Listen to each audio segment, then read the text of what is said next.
Welcome to Expanding Your Faith, a podcast hosted by Bishop Greer Godsey of the Old Catholic Churches International. Expanding Your Faith brings together a panel of well-educated clergy and laity to discuss modern events with a biblical perspective. Our podcast is about to start. Please stay tuned.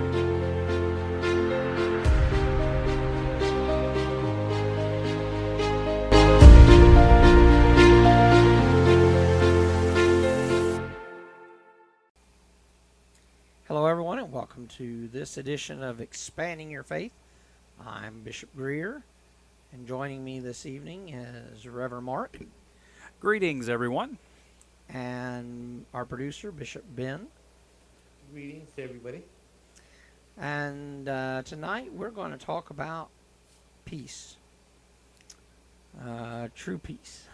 So we're going to, this is a topic Reverend Marc suggested, and we're going to talk about what real peace is all about and how we can achieve real peace in our lives, which I think is very important given, especially the last few weeks, everything that's been going on in the world. Yes. This is work to rob our peace, you know. Yep. Between the situation in the Middle East and Ukraine and the shootings here in the United States, it's been kind of a roller coaster of a couple of weeks. And so we need to really get back to a point where we focus on not only peace in our lives, but peace in our communities around us, peace in our world. So I'm going to let Reverend Marc start us off here, and we'll go from there. Thank you, Bishop. I think peace is one of those words that sometimes when I'm preaching, I'll talk about churchy words.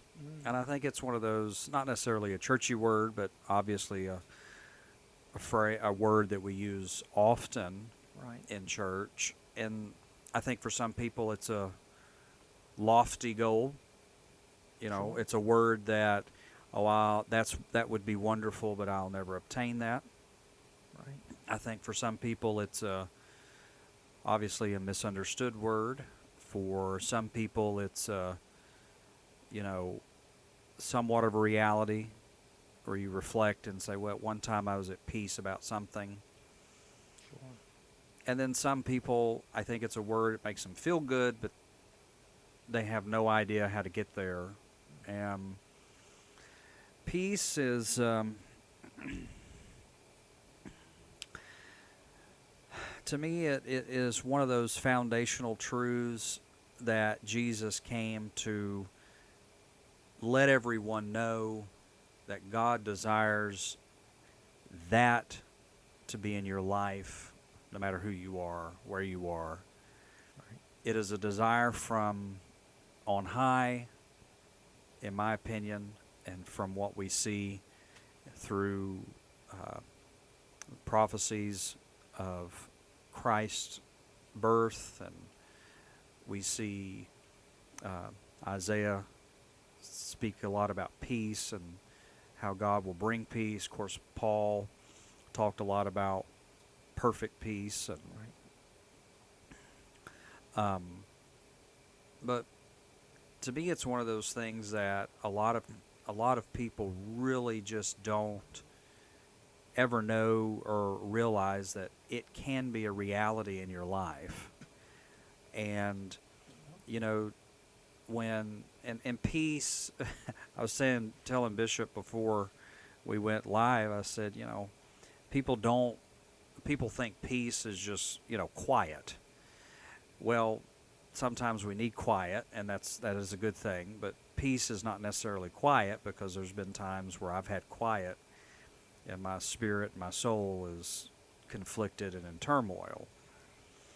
And there may be an outward quiet, but there's not an inward peace. And what is peace? If you study the word in the Hebrew and the Greek, some of it has similar meanings depending on where you're reading. Right. But peace talks about oneness. It talks about linking up to and having an element of rest within it as well. Right. And peace is that state in which I believe there's balance in your life and you are focused and on the things that matter in life, Yes. and you're focused on maybe an assignment that you have for a season of your life or a time. I'm at peace with what I'm doing. Some people go through seasons of learning, formal education, or on the job learning. People go through a period of growing in relationships, and that's their assignment for the season. And you're at peace knowing that this is what I'm supposed to be doing right now. And there's a calm, there's a balance, there's a focus. Right. Peace is the presence of focus in your life on those things that matter. When you're not at peace, it means that you have divided focus. It means that you're looking at multiple things that aren't necessarily leading you to fulfillment, leading you to lasting life. When there's an absence of peace in the world, when there's conflict like there is right now in the Middle East, their goal and their focus isn't necessarily on how to continue living.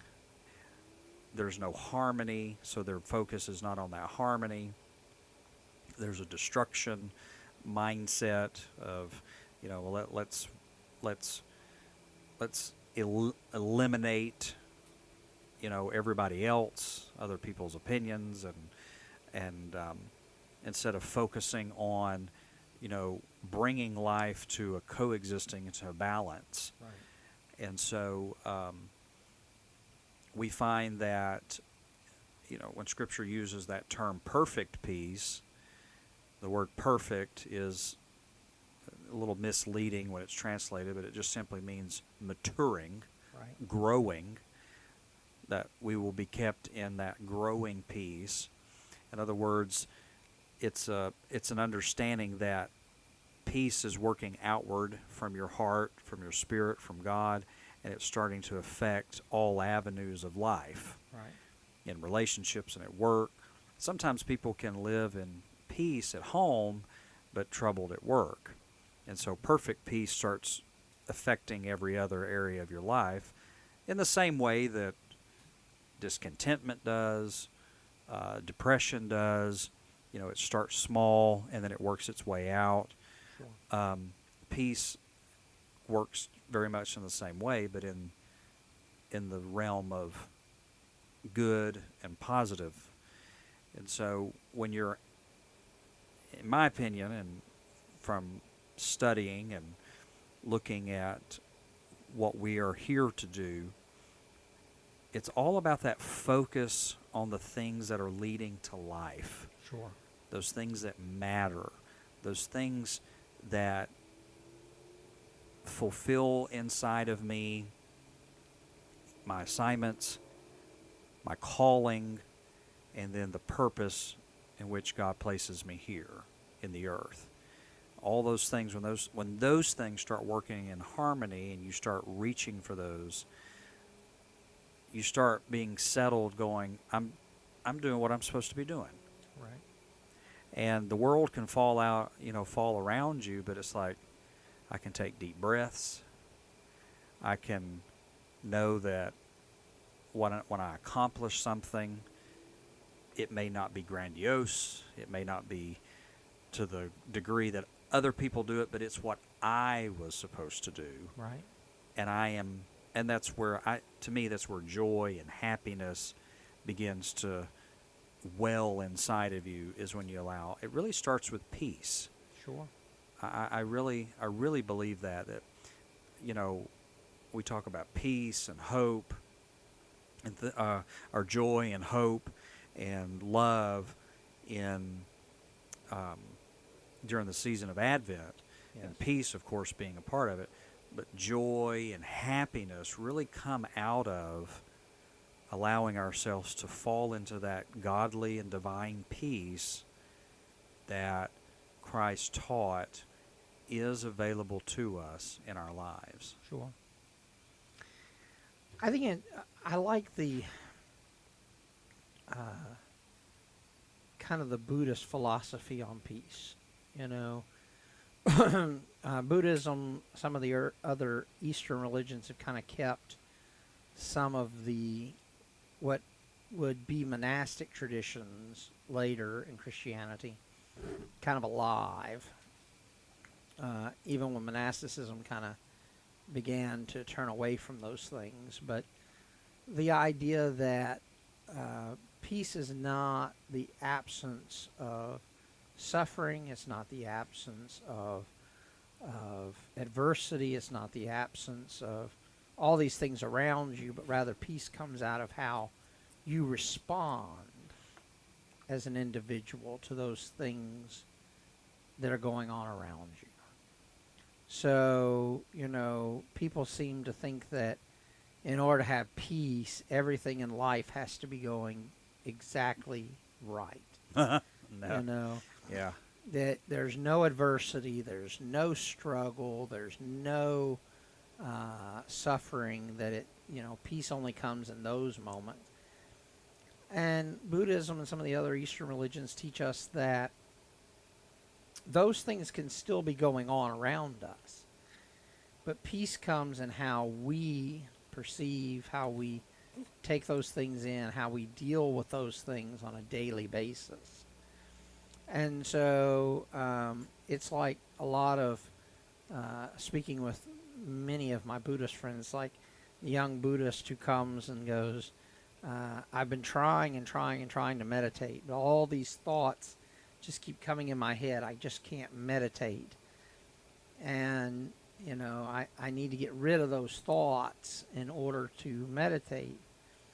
And the wise Buddhist looks at him and says, it's not the issue of the thoughts that are coming to mind, but how you react to those thoughts. Yeah. It's about bringing those thoughts in and then letting them go. Right. And through that, you begin to have a peace about yourself. You begin to be able to meditate. You begin to, have a different life out of that process. And we as Christians, I think, have gotten away from that practice. Oh, yeah. Most Christians don't meditate anymore at all. They've given up that practice entirely. Yeah. And so it's one of those things where we have to stop and focus on breathing, acknowledge the thoughts coming into our head and let them go. And until you're at a point where those thoughts are no longer disturbing you, Mm-hmm. but you understand that it's part of the routine process of humanity. Yep. And where we end up seeing our greatest loss of peace, I think, is that we just sit and listen to the din of noise. We just, Yep. it bombards us from everywhere. Yep. This is one of the greatest disadvantages to our peace. Oh, my. And who doesn't have one on them nowadays? Everybody's carrying a cell phone or an electronic device, a watch or something on them 24/7, and we can have no peace in those moments. Yep.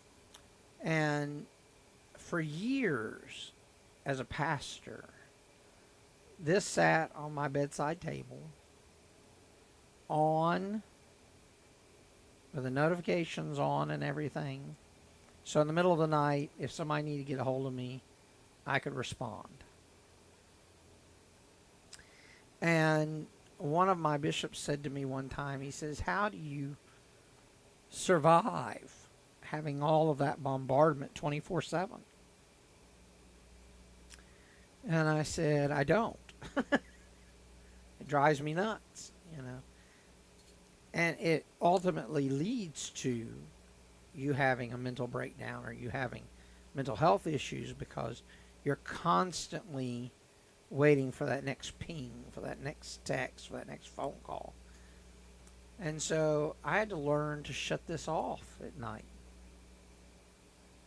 You know, to take time to be able to meditate and go to sleep and rest without my body being ready and listening for the next ping, the next message. And I mean, it's not off, but it's on do not disturb. And so those people that know that they need to get a hold of me in an absolute emergency, there are ways around that. But I don't have to hear all that other noise all the time. And so I can find a little bit of peace in my day by turning off the noise. And it's still not easy because I still lay there and think about the million things I have to do. And, oh, I forgot I got to do this for the church tomorrow, or I've got to do this for school tomorrow, or, you know, oh, crap, I didn't get that assignment turned in last night. And, you know, so there's all these things that pull and tug at us day in and day out. And so we have to learn to be able to cut off some of that. Take time for peace. And as Mark says, not just quiet. It's true peace, time where you can just reflect. You can leave the concern of the world behind for a few minutes and just sit in the presence of God. Sit in the presence of, as Paul puts it, the peace that passes all understanding. You know. So it's important that we take those moments and that time, especially in our 24-hour news cycle, to unplug from that. Life will always present you the opportunity for divided focus. Oh, yeah. Every day, when you wake up, when you get to work, when certain things happen, life always presents you the opportunity for different avenues to go down and divided focus. And it doesn't mean that they're all wrong, and it doesn't mean that they're all right. In order, not everything that presents itself in the day that you refocus on is wrong to refocus on, or everything is incorrect. However, you can't refocus on everything simultaneous. Right. And something has to give. And people that deal with certain challenges mentally and certain challenges, where, they may have certain attention deficits that creep in and their severities, you have to learn how to discipline yourself and how perhaps seeking medical assistance and therapy that helps treat and teach you some disciplines. I myself have to make sure that I am focused through various disciplines, through my lists of things, through my organization, because I tend to jump from thing to thing to thing with the mindset of trying to accomplish everything at one time. That robs your peace because you are then dividing your focus off of your assignment for the day and the assignment for the moment. And, there's a passage of Scripture that tells us that we should bring into thought or bring into captivity every thought that exalts itself against the knowledge of Jesus.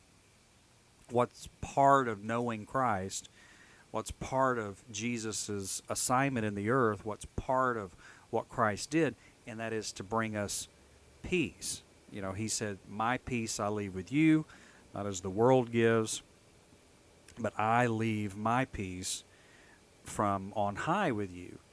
And so it's, again, it's like it goes right along with what you were talking about. an old preacher said, I can't stop the birds from flying over my head, but I can stop them from making a nest in my hair. Right. Right. You can't stop your thoughts from coming in, but you can begin to prioritize. Some thoughts just are, they need to go they need to go to the recycle bin. They need to go in the trash can. And there are some thoughts that, I need to do this. Write it down, catalog it, however it works for you. For me, I have to keep a calendar, and I have to keep my lists, because I have so many different things. My list at work, my organization at home, church organization. So I have these 3 things that and then my relationships, prioritizing things in my relationships. And so I have to bring into captivity, I have to snag, I have to arrest, I have to lock down some of those thoughts, some of those thoughts that come against me, and especially in the technology area and realm where we have instant messages, and I messaged Bishop, and Bishop didn't instantly message. Maybe they're mad at me. Right. Maybe they're upset with me, and all those type of thoughts. And I'm going, maybe Bishop's eating and has put their phone somewhere to where no one can bother them while they're eating their sandwich for the first. I mean, just the imagination that some people go through on stuff. Those are things that rob your peace. Right. Stuff like that. Those little thoughts, those little things, those questions that you'll never have an answer to. What was someone's motive behind saying this? What was somebody's whatever? Those type of things you'll never probably have answers to, and it robs you of your peace and robs you of your purpose and your assignments. That's right. I say it like this: peace comes in our lives and stays in our lives by us being purposeful in life. Have we ever gotten up? Some people's, I'm ready to seize the day. Well, what is your goal? What is your goal for that day? Have you ever gotten up and said, you know what? Today, in everything that I'm going to do, I'll talk a little bit about this tomorrow in my sermon, but everything that I'm going to do, I'm going to spread some peace in everything that my responses, when I go to the gas station and pump my gas, when I'm driving down the road, I'm going to spread some peace. And that peace is just as much for you, if not more, than it is to whom you're spreading it to. Right. Have we ever gotten up in the day and said, you know what? I've had a rough whatever. Today I'm going to spread some joy. Right. I'm going to smile. I'm going to be happy. I'm going to, tell myself a few jokes. I'm going to spread some joy in everything that I do. That is being that purposeful life, instead of waking up going, well, God knows what's going to happen today. Right. Or who knows what's going to happen. That's being swept up in the current of life, instead of taking the oars that are in your boat and paddling and shifting and adjusting, getting off at the shore when you need to, instead of just allowing the current of life to take you in any direction that you want to go. That's right. Because those things, those moments, those type of things rob you of your peace, because it divides your focus. Which ultimately then robs you of your joy. Yep. And your happiness and everything else, because as you allow those things to invade your space, as you allow the currents of life to take you down that road, you end up not having any kind of joy or happiness, because as Paul said, you're tossed about by every wind and wave, and because of that, you don't have any peace, you don't have any joy, you don't have happiness. We see people, somebody asks me on a regular basis, I get asked, have you seen this video of this person out there acting out, what they call Karens. You've seen this Karen and what she was doing at Walmart. Mm-hmm. Well, that's a prime example of a person who has allowed everything in their life to pile on to the point where they have no peace, they have no joy, they have no happiness. And then it becomes a point where if anyone else is happy or joyful or peaceful, Mm-hmm. they feel like they have to ruin that for them. Mm-hmm. You Yep. know, Mm-hmm. you can't have what I can't have. Yep. You know, Yep. and so I think that's where a lot of these people come from. Is the fact that they do not have control over themselves. Correct. They don't have the peace and the joy and the love and the happiness that they think they should have. And rather than focusing on building that up in themselves, they just look at tearing it down in everybody else. I worked with a person similar to that they,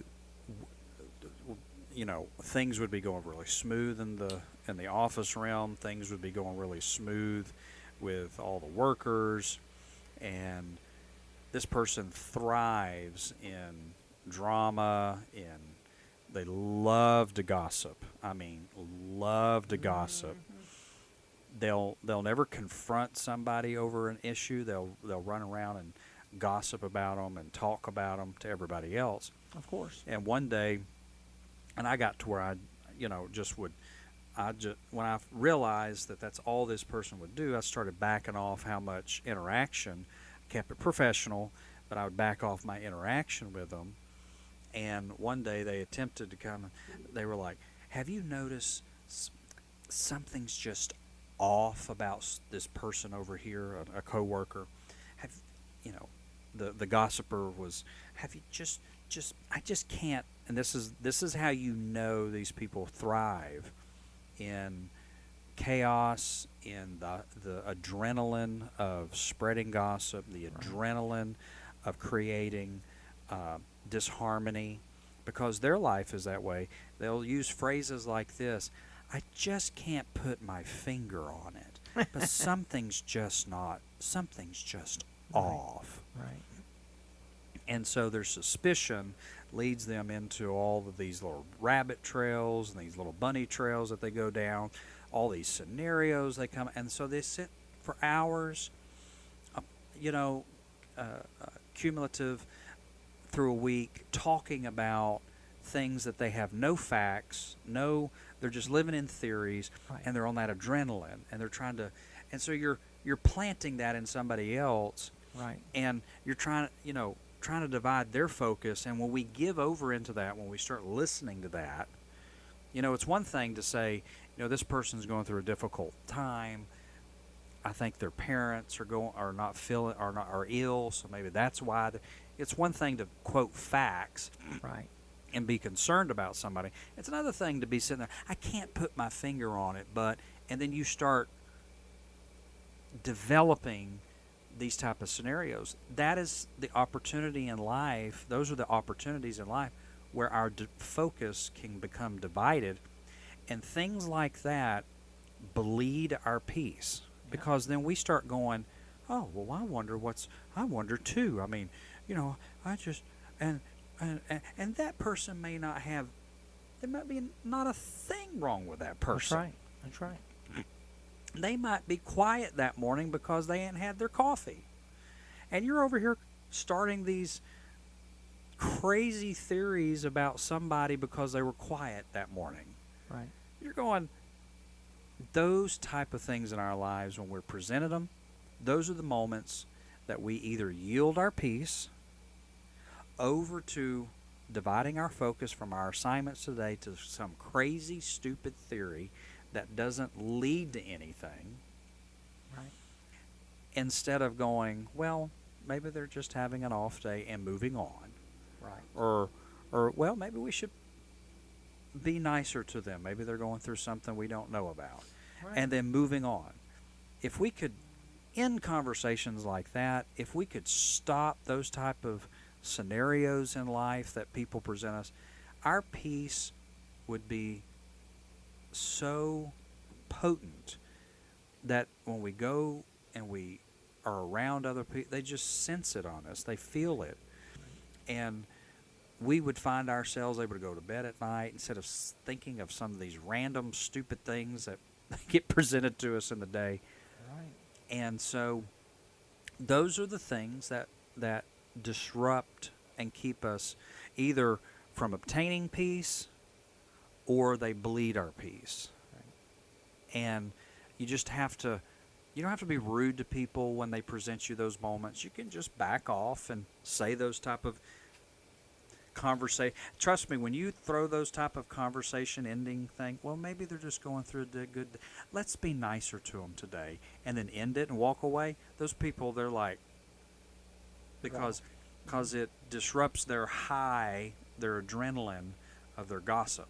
Right. And that's what they want to do anyway. Bishop Ben, your thoughts?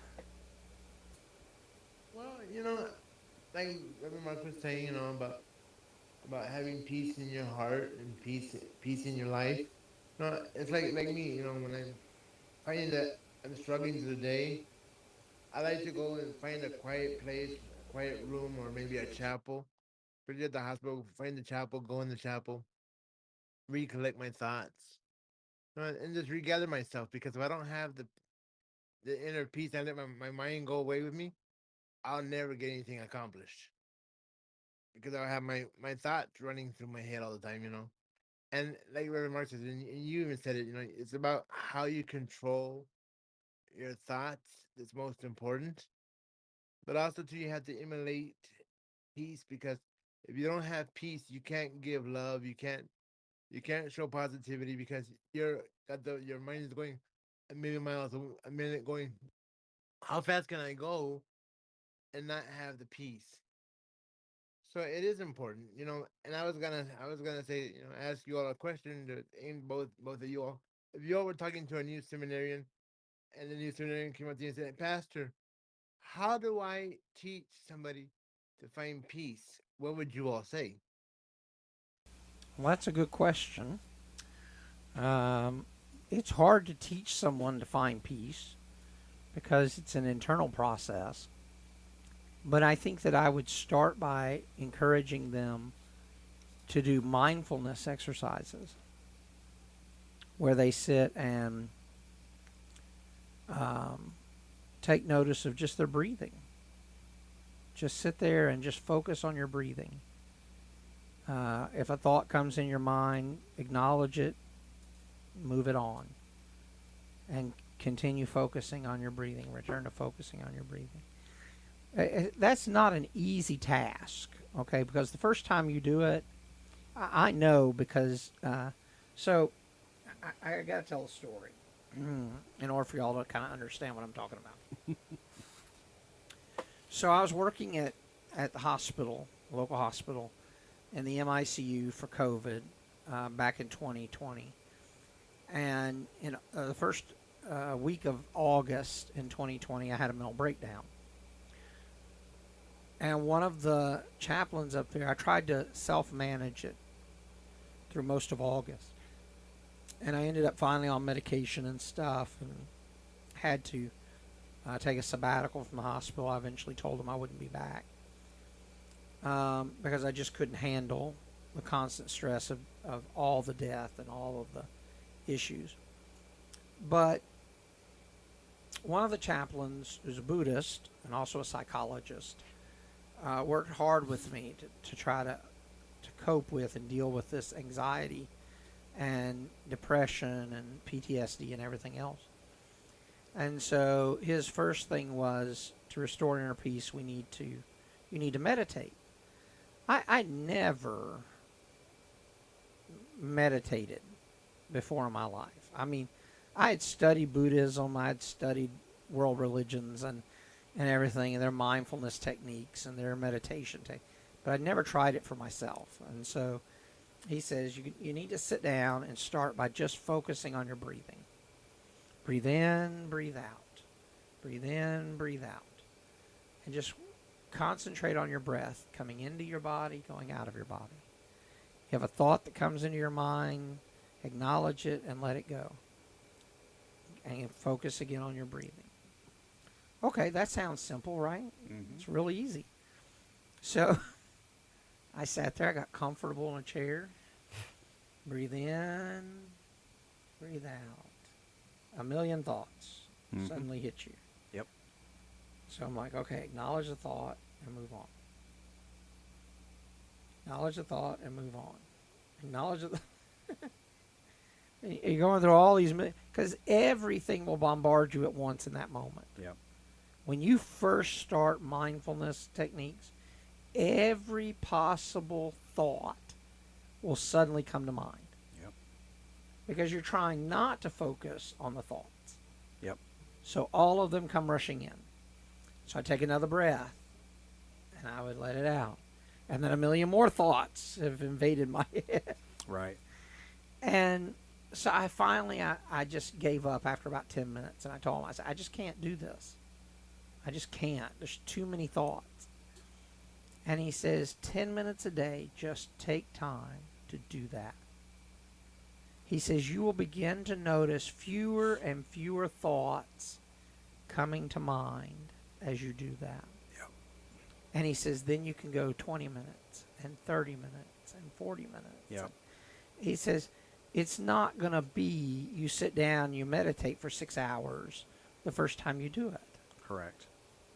So many people give up on peace because the process to get there is a process. It's not a sit down and I suddenly have peace. I suddenly have nirvana. Oh, look, I've suddenly become the Buddha. Right. Buddha spent his whole life trying to get there. You know what I mean? And so it's not something that happens overnight. So I would tell a seminarian, you first start small, baby steps, little by little, until you achieve greater peace, greater time, where those thoughts begin to no longer invade you. Yep. And then it's a process of taking that peace with you. Because you see, here's the other thing. How many of us end up in a stressful situation because we decided, like idiots, to go to Walmart? Yep. And there's a Karen in front of us in the checkout line. And we feel our peace slipping away because we just wanted to say, Karen, come on now. Move along. We have to take that peace with us, and in those moments, stop. Yeah. And once again, focus on our breathing. Okay, No, Karen comes back to mind. Let go of Karen. Breathe. Correct. You're developing that laser again. You're focusing yourself on those things that matter in that moment, and the focus is the breath, the life that you are harnessing in that moment, and allowing. And a lot of times people will combat you with, oh, where you're just putting off things, and you're not stepping back saying that there's an absence of conflict in your life or there's an absence of necessity to do a certain thing in life. What you're saying is there's a time and a place for everything. Right. And one thing that I would say is when those thoughts fly in your mind, when those things come into your mind, one practice that I do is I just do a little self-talk inwardly. I go, what can I, especially when you're like laying down at night and Right. you're worried about this, and this, Right. what is it that I can do about that right this minute? Right.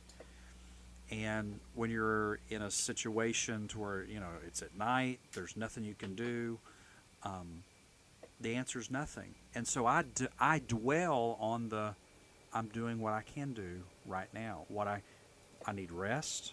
I'm focused on the rest. I find, sometimes I'll think of a happy memory with a family member that brought me joy, a moment, and I just replay that in my head, and I find myself going off into rest. Right.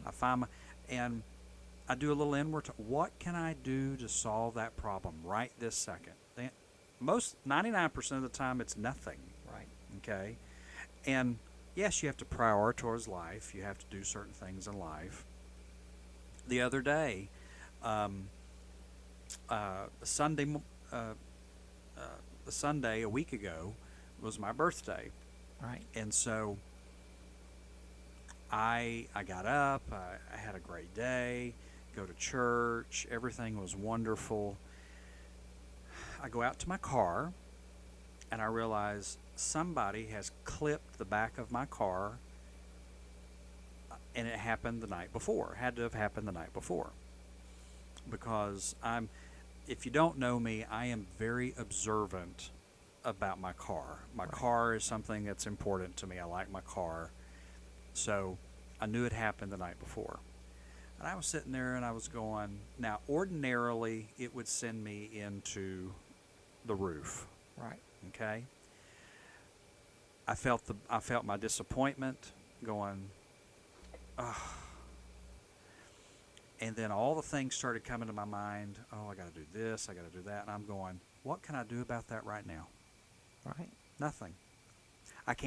It can't get repaired right in this second. I can't take it to a car shop to start the repair because they're all closed. It's Sunday. And I went, I'm having a wonderful day. And so I let that thought, I didn't neglect the necessity of needing it repaired. But in that moment, there's nothing I can do. Right. What was I doing? I was getting ready to go to lunch with friends and enjoy my birthday lunch. Right. Went on to the next thing. So I go to the park, and I was like, this is wonderful. This is just great.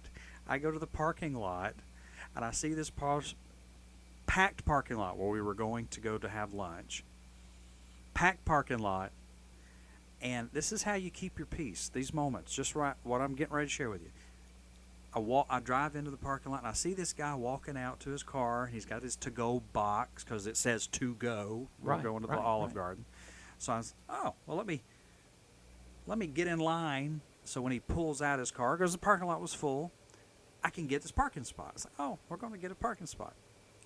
So I turn around, and I guess my car was positioned in such a way that I was kind of in the middle of the driveway. So it was my bad. So I sit there, and the guy sits there, and the guy sits there, and the guy sits there, and the guy sits there. He must have been checking his stock options, his emails, his voicemails, returning all of his phone calls.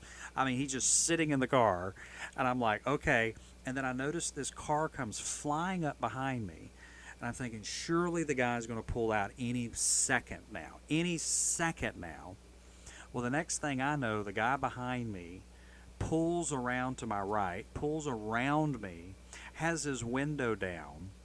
Again, this is my birthday. You're supposed to be happy. Rolls his window down, has his hand out, middle fingering me, yelling. Of course, I didn't know what he was yelling, and just blessing me out because I was waiting for this guy to pull out of the parking lot because it should have been seconds. He got his to-go order, but he was, I don't know, maybe he was taking a bunch of selfies. Maybe he was, who knows what he was doing. Right. And as the guy pulls off, on the back of his car, there's the Jesus sticker, and then there's a bumper sticker that has the picture of the nativity scene. I'm going, what a great, he's flicking me off. I thought, what a great, and in that moment, I said, I choose peace. Right. I choose peace. So I pulled off because I didn't want to keep blocking the driveway, and I pulled back around, and finally the guy that I had been waiting on pulls out, and I just eased right on in. Right. And I'm going, I could have let that rob my day. I could have let the car being hit rob my day.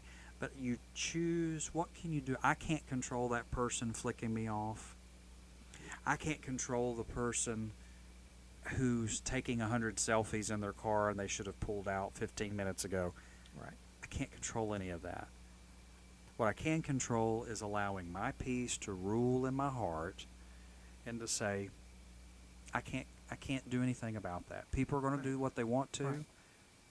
I can't undo my car getting hit. I can't, none of that stuff. What I can do is keep my peace. And I'm not going to let my joy for that day, that moment, go away from me.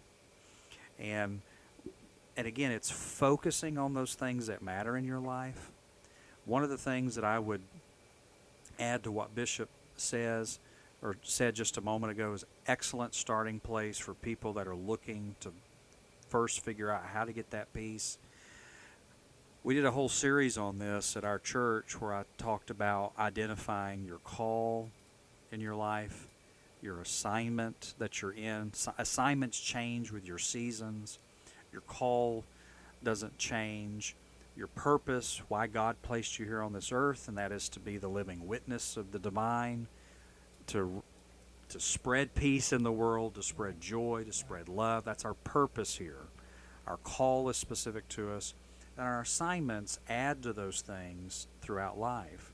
Right. When you start identifying those things in your life, you start honing your focus, and you start realizing this is why I'm here, this is what I'm meant to do in this, and you focus on those things, and all those other crazy thoughts, you just kind of, like Bishop said, eventually you move from the 10-minute to the 30-minute to the 40-minute, Right. and you start letting those thoughts just fly. They're just a thought. That's right. They're not right in our reality yet. They're just a thought. Let them go. If it's something that needs to be addressed down the road, fixing your car, cleaning your house, set yourself up for success. Schedule your time to clean your house, and then implement it, and then move on. Right. Okay? And you focus on the assignments for the day. You focus on living your purpose continually, and you focus on fulfilling your specific call in this earth. Those things lead us to peace.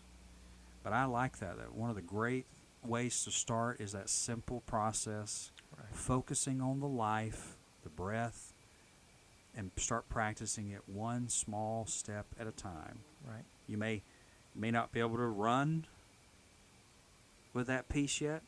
Crawl with it. Right. You may not be able to crawl. Fall in the direction. Right. Some days, all you can do is put your feet out of the bed and tumble out of bed. Start where you are. It's the little things that add up when they're continually practiced that will lead you to the success of developing that peace. Right. And just for those who wonder, by the way, it was Reverend Mark's 35th birthday That's right. this past Sunday. So 35 and alive. Well, and that's like, I tell people, I used to tell people when I was a chaplain, and I have personal experience with this. My mother-in-law passing away a few years back. She spent, the better part of 3 weeks in the ICU, brain dead, and we had to go through that process.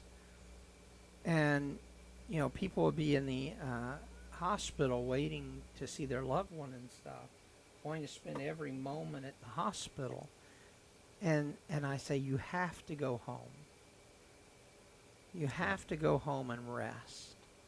You are no good to your loved one if you're exhausted. Your mind is in a million different places. You need to go home and rest. It's not easy. Mm-mm. But you have to take those times, even in those most Yep. difficult situations, Yep. to find a moment of peace. Allow yourself. Allow Yeah. yourself, give yourself permission That's right. to feel that peace, That's right. so that you can come back and be effective to help others. That's right. Bishop Ben and I have worked many years with emergency management. And one of those things that we've had to learn is the work never ends. No. It never stops. And so if you allow yourself, you can go 72, 96 hours straight with no sleep, no rest, no peace, just plugging away until your mind finally cracks. So you have to take time and say, you know what, there's going to be work here when I get back, but I need to take 6-7 hours and go sleep. That's right. Also to reiterate what I learned from you, I recall you were trying to help a young man on TikTok one time, and he was going through an anxiety attack. And I remember you called up an exercise you had them do, not only breathing but looking for objects to count. And I also found that you can use that not only in a moment of anxiety, but you can also use that to help you calm your mind and find peace. I use that technique to. I was in the emergency room and look at how many doors there are and count how many doors find how many doors there are, or how many blinking lights are there. I use that exercise to adapt to help me calm my mind. So that exercise has become multi-purpose for me. Those are grounding exercises, and those grounding exercises are meant to bring us back to a moment of peace. Okay? When our mind is so chaotic and focused on so many things, it's that deliberate that Mark was talking about, that deliberate Mm-hmm. focus where we say to our mind, okay, you need to come back here and look for this and think about this for a minute. And those grounding exercises allow us for a moment to disperse some of those extra thoughts and bring us back to a point of center so that we can then focus again on those things that are most important. That's right. And for people with anxiety, with ADHD, attention deficit disorder, with hyperactivity, and those types of things, those exercises are life saving because they get so overwhelmed by everything going on Right. Right. that if you don't come back to center once in a while, you just continue to cascade Yeah. until you fall apart. Mm-hmm. So you have to find that peace, and grounding helps you find that peace. Yeah. And it comes in many forms, looking for 5 blue objects in the room, 4 yellow objects, 3 white objects, 2 red objects, 1 green object, or 5 things I can touch, 4 things I can smell, 3 things that I can see, 2 things I can hear, 1 thing I can taste. Right. Those types of exercises help bring us back and ground us. Yeah. So I heard one person's, and this may sound super, super churchy, but one person said, we don't necessarily need, in the spiritual sense, deliverance. We need discipline. right. And many of us, at some levels, can develop those disciplines of focusing again on Right. those things that matter, that life, that breathing, as you were describing, those things that help us. Because some people do have difficulties in life. I suffer from that, where our focus is because we have so many things that our mind tries to pull us to. You have to discipline yourself into that focus. Right. And sometimes therapy does it, sometimes medications, and sometimes it's just it goes back down to a word that we often hate, and is that discipline. Right. But it doesn't have to be painstaking. It can be small steps, and then when you add them up over time, you're like, whoa. Right. Absolutely. All right, Bishop Ben, your final thoughts? Well, like everybody was talking about, we're talking about peace and stuff. It's a matter of what you do with it in life and how you find it. But I agree with Brother Mark about discipline. You have to have the discipline to sit there and try to focus your mind and using the grounding exercises. And actually just using meditation. I find meditation very helpful in my realm of relaxation and peace finding. Absolutely. Reverend Mark, your final thoughts? I just really go back to some of the basics regarding peace. When we lack it, check what you're focusing on. Check what you're allowing yourself to think on a regular basis, or all the things that your mind is drawing to. And that is a clue that you need to hone that focus, become laser-like, in your approach in life. And remember that God also strengthens us when we pause and we say, hey, Almighty, help me in this. And there will be a supernatural strength, I believe, that comes to you to aid you in those moments. And sometimes it's a connection with somebody that has been where you are and can give you some pointers or teach you or train you. And, you know, God's peace comes in so many different ways. And as long as it comes, it's a great way. I always say, God, however God brings healing, whether it's supernatural or through a doctor or a medical professional, healing comes, it's still a good thing. Right. And so check that focus, because when it's divided, that's when you're leaking that peace. Keep that, because not only do you need it, but we all need it too. We all need that peace that you have in your heart. My final thoughts are this. Take time to schedule, time to sit down and meditate. Sit down and be at peace. If it's even just 5 minutes or 10 minutes a day, where you can just focus on your breathing, focus on those things that matter, focus on acknowledging those thoughts that come to mind and letting them go, so that you can find true inner peace. A peace that, like I said earlier, that Paul says passes all understanding. You know, I think it's important that we get back to that as not only people, but as a world. And it's only through that peace that we can begin to solve the major issues that confront us each and every day. You know, the wars, the shootings, the issues that go on day in and day out in our daily lives. So take some time, schedule the time, make it deliberate, and practice that discipline at least once a day. And I promise you, you will see a big change in your life. Yep. Coming up for next week, I already have a topic for next week. This is going to be the first in a long time that I actually have a topic at the end of the podcast. So next Saturday, we're going to talk about thankfulness. All right. You know, we're coming up on that time of year. And then probably the Saturday after that, I'm going to ask Reverend Marc to kind of lead a discussion on how do we deal with difficult people around the holidays. Yeah. It's a discussion he's given at the church many times. Very popular discussion.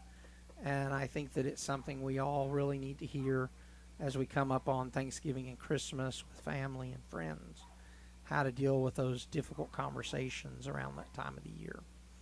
So that's what's coming up in the next couple of weeks here on Expanding Your Faith.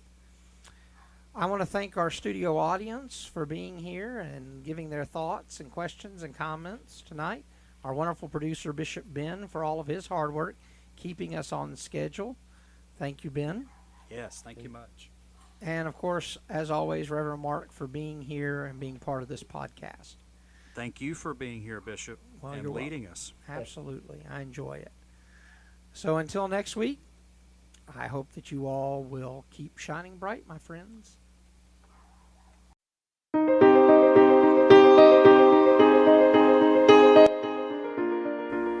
Thank you for joining us for this episode of Expanding Your Faith. For more information on Expanding Your Faith, check us out on Facebook.com/Expanding Your Faith. We are available on Apple Podcast, Spotify, Google Play, and wherever you find your podcasts. Until next week, when we once again attempt to expand your faith, keep shining bright.